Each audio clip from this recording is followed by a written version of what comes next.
Great to have you back, and thanks for staying with us. Nigeria's president-elect Bola Tinubu has urged the Nigerian police force to fully investigate what transpired during the Adamawa state supplementary governorship election.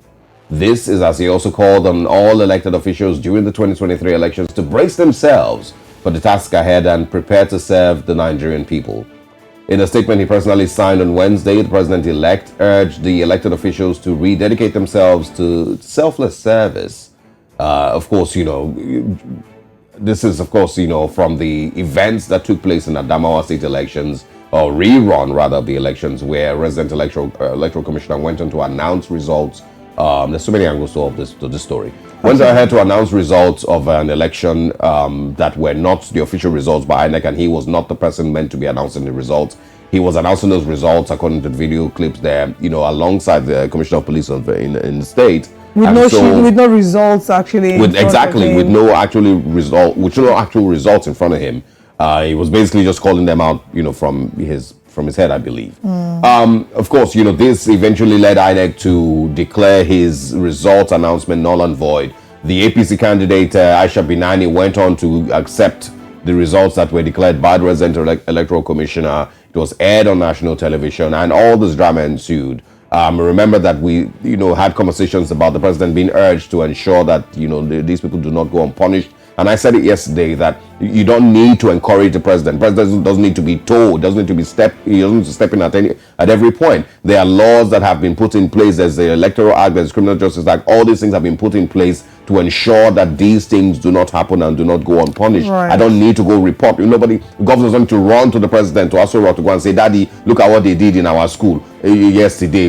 Come and help us punish this person. It doesn't make any sense, and that's not how you run a country. Absolutely. But President Muhammadu Buhari, of course, was mentioned in the whole conversation as he should encourage these people should be punished. Now the president-elect, and this president-elect we're speaking about, has not been seen since the elections. Yeah. There have been numerous, notes or messages being put out by the president-elect, who has not been seen by Nigerians since the electoral process was carried out, and he was declared president-elect by INEC. And moved into the defense house, allegedly. It's apparently not, allegedly also not in defense house, He has just not been seen, He's not been seen in public. He has not come out to address Nigerians who voted for him. I'm just pointing that out, that when you see all these messages from Nigeria's president-elect saying or encouraging the police to do this or encouraging the electorate to do that or this or that, he has not been seen since then, which I believe, and from what I've read and what I've seen, is a little worrisome for a lot of Nigerians, who would have expected that he would still, at least be active. After the election, he should still be a little active. But, we'll see how, this turns out. Meanwhile, the People's Democratic Party PDP presidential candidate Atiku Abubakar has called the just concluded elections in Adamawa State conducted by the Independent National Electoral Commission INEC as the worst in his over 34 years in politics, and highlighted the need to overhaul the electoral process. INEC announced the results of the controversial Adamawa State governorship election on Thursday, with PDP's governorship candidate and elect Ahmadu Fintiri as winner after a series of drama ensued that initially saw the Adamawa State Resident Electoral Commissioner, Hudu Yunusa Ari, announce APC candidate Aisha Binani as winner. Let's take a look. We will always continue to strive to improve the electoral process. But not only the electoral process itself, but the people who are employed, to implement the process. I think must be people of real integrity. There is need for training and retraining, and also background checks, of individuals who are employed into the electoral body. There is so much, left to be desired from the elections we have conducted so far. I have been in politics for 34 years. This is the worst election ever. Well, I believe the people must have been terribly disappointed. You could see the mood of the country from the presidential. There is nobody is jubilating. Nobody is excited. So you can know that things have not gone the right way. Well, that's the update with what's happening in Adamawa State. There have been conversations about alleged potential cover-up, and they have warned that there be no cover-up in this matter. There have been also allegations of 2 billion or some billions of naira being paid to the REC, and paid by Binani, which she has come out to deny. But you have urged for transparency to occur and for investigations to be carried out. Like you mentioned, what has happened was a deliberate attempt to subvert the will of the people, and in no case you do need to urge that arrests and investigations need to be made. I think it's clear as day. Everyone saw it. Arrests and investigations need to have occurred at this point. But some people have said that the silence of the ruling party is what has sort of intimidated or prevented the authorities from picking up Yunusari and doing the necessary investigations. I mean, these are all just speculations, but of course here on Breakfast Central, we'll be bringing the updates as regards what's happening, not just in Adamawa, but around Nigeria and Africa. Now let's move away from Adamawa State and come to talk about something happening with the federal government. Yes, the Nigerian government will begin payment of an increase in civil servants' pay by the end of April, as President Muhammadu Buhari is expected to give his final assent for disbursement any moment from now. This implies that the increment is coming just 2 months before the proposed date for the removal of petrol subsidy. The increase tagged consequential allowance will lead to a 40% rise in the current pay of government workers. Director of Press and Public Relations, Ministry of Labour and Employment, Olajide Oshodun, explained that the federal government might begin payment of the 40% pay rise by the end of April, adding that the 3 months arrears of January, February and March will be paid at a later date. Consequential allowance salaries will be increased by 40% for civil servants from level 1 to level 17. He also explained that what is currently being received is called Consolidated Public Service Salary Structure, and it is a combination of basic and all allowances. Now, in March 2023, the Minister of Labour and Employment, Chris Ngige, disclosed that the federal government had approved the pay rise for civil servants in the country. Now, joining us is Sessi Agnes Funmi. She's the Chairperson, Nigerian Labour Congress, Lagos State Council. Good morning and thanks for joining us. Good morning. Now, this news report, has come with mixed reactions. There are those who are excited about the 40% pay rise, but there are those who also have fears because they know some of the reasons or believe some of the reasons that this 40% pay rise is coming, might be to put a band-aid on the major problem, which is, of course, removal of petrol subsidy and the inflation and the fears of increase of, cost of living that will come after. So let me get your views on the general, from what you've heard, what are people saying about this increment?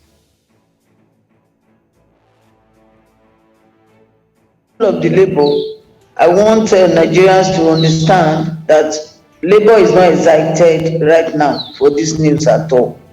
You cannot shave the hair of someone behind the person's back. We are stakeholders. The labor, we are stakeholders. And before the government could consider the 40% increase after the removal of subsidy, all the stakeholders need to be brought to the table for negotiation.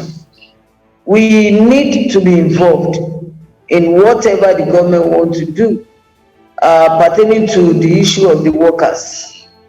Number one, the labor has always been on the edge of, telling the government that before you remove the subsidy totally, we still have some refineries. Let us ensure that these refineries, they are put to maximum use. Let us do the maintenance turnaround, and let us also start refining locally the products. Even if you want to now import by the marketers, it's going to be just a little that they will import. Okay, now the government has not done that. It has not done the maintenance turnaround. They are going to borrow money, $800 million, to cushion the effect of the removal of the fuel subsidy. This is not going to work because some of the states, They are yet to even implement the minimum wage of 30,000 naira. So what you're saying, no, from what And the federal government is paying now. Yeah, The minimum wage. Yeah, let me just ask this. So are you saying that the removal of subsidy will bring more pain to Nigerians than any of these cushioning effects that the federal government is planning? That includes the 800 million naira Out by the federal government. Right? It is not well thought out. If it is well thought out, all the stakeholders must be brought to the table, negotiation table. As I'm talking to you now, some state government, they have not implemented the minimum wage that was agreed by the federal government and all the stakeholders. So what happens to all those workers in those states? And it's going to be the same price of the PMS that we all be purchasing. In fact, in some states, it's higher than in some states. So if the government is talking about the 40% consequential allowances now, for those who are yet to commence the minimum wage, what happens to them? And also, how are we sure that this 40% will take care of the negative effect of the subsidy removal? So they should not shave our head at our back. We should be engaged. We should dialogue. We should talk. They should not just bring it as a policy and then force it down our throats. So government at all level and at all time, they should be ready to engage with people. That's what we are saying. You've asked some very pertinent questions that unfortunately we here at this point cannot answer. We're hoping that the government answers these questions. But you've also made some very strong points, one of which is that stakeholders need to be involved and be brought to the table to negotiate and bargain to ensure that, we look out for what's best for the people. With what you know of the government so far, looking at past precedents, are there any indications that this stakeholder meeting will happen and that this meeting of everyone who is interested or who is everyone who has a part to play is brought to the table? Do you foresee that this will happen? I am not sure this government is going to make it to happen. And they will begin to wonder why the rush at this 11th hour when they are already supposed to be packing their bags and their baggages. This government is winding up to leave the office in about a month's time. So why are they now rushing to implement the removal of the fuel subsidy? Why can't they leave the office is a continuous one, government is a continuous one. Why can't they leave this policy for the next administration so that they can have enough time to dialogue with people that matter, with stakeholders? We have to look at the nitty-gritty together so that all of us can profile a solution, a lasting solution, rather than creating a chaos and creating problems and issues for the next administration that is coming on board. Well, there has been some suspicion from Nigerians and most especially from us that how can government at this 11th hour goes to borrow $800 million just for them to remove the subsidy? And these are all the policies that this administration is doing lately. That is, people are, questioning their integrity. One of it is the one that they changed the naira, the currency, towards the election time. Even if it is a good intention, it was wrongly timed. The same thing with this one that this government wants to do is a wrongly timed intention. Even if it is good, it is wrongly timed. And we want to state it clearly to this government. They should not create issues and problems for the administration that is yet to come on, because this will create largely, to a large extent, issues and problems. I want to crave on the sensitivity of this government to dialogue. Even if it is for 2 weeks, even if it is for 3 weeks, you have to engage the labor and all the stakeholders. All right, now you mentioned that, judging from what you've seen, you are not certain that this dialogue might happen, even whilst craving the indulgence and urging the administration to actually dialogue and invite stakeholders. Now, in the unlikely event, we hope that this happens, but in the event that this doesn't happen, what do you think would be the response of Labour? Also, you had mentioned about how this is wrong timing and how, we probably should have focused on working on the local refineries before officially then taking out subsidy. Is that the official position of the Labour Union or yours? Exactly. That has always been our position, that our local refineries, we should put it into an optimal use. We should do the maintenance turnaround. We should even expand all those monies that has been paid for subsidy over the years. Trillions of naira could have been used to have the best refinery in the whole world. Honestly, we have done a whole lot of wastages. Even this administration, for 8 good years, they have been paying subsidy. And why is it now? Why is it in less than 1 month that they are going, that they now want to stop this subsidy? Why have they not done it 4 years ago? Why have they failed to do it 1 year ago? So that all of us will have, seen the intentions, either good or bad. So we are suspicious of this administration, of doing things at a rush and at an 11th hour. Why do you need to go and borrow money? Why do you need to put more burden on the at the doorstep of the administration that is coming in? Even though the president-elect might not be able to talk, the Labour is going to continue to talk. And if this continues, we will continue to push. The Labour will continue to push. And nobody should see Labour as being difficult, because the administration that fails to engage the people, that fails to plan, will plan to fail. That is what this government is doing. I will continue to dialogue. I will continue to push until our voices are heard. Until the pains of confirm, Nigeria is being felt by the administration. Yes, absolutely. Just to confirm, because you've spoken about President-elect a few times, and of course the incoming administration. Does it matter which administration now? Because there is a tribunal. If it is overturned, is Labour still very fully behind, and of course willing to fight for whichever administration takes over office? Well, Labour, we are indifferent, and we always like the law to take its course. So Labour is not throwing its weight particularly behind any of the candidates, but if it's proven that the candidate that has emerged is the choice of Nigeria, so be it. All right. So be it. All right, great. So now this is, my question. Another question I have for you.